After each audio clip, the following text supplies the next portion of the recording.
Hello students, today I am going to start with a new chapter 3, that it deals with the working with the Microsoft Access 2010. Basically, first of all, we should come to know that what is Microsoft Access. Basically, it is a database we use Microsoft Access to store the information, to make a database of the information in a particular way. So before moving further, you should know what is a database. Basically, database is an way to organize our information, to save the information, to organize the information in a very effective way, in a very efficient way. It is used to access a large amount of information in a very efficient manner.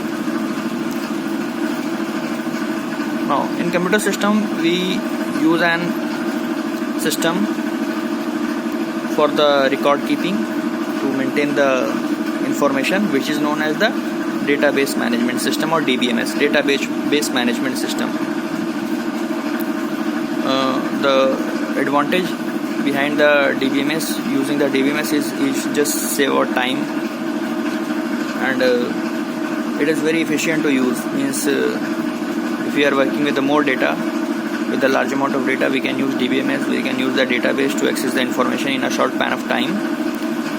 Now, moving towards the types of database. First of all, we have two types of database: flat file database and relational database. When we are going to access with a small amount of information, which have a fixed number of fields or a small amount of data, we use the flat file database. We can judge by an example of flat file database through the Microsoft Excel. Now comes to the next is the relational database. In relational database, what happens? There are multiple tables. There are multiple databases which are linked. There are multiple tables and which are linked to each other, and they form a complete database, and its records are very huge. Basically, it is used in big application. Examples are Oracle, SQL, Microsoft Access. Now, structure of database. So, structure means what are the parts of database, what we use in the database. There are some basic terminologies that we are going to discuss here. So, first is the table.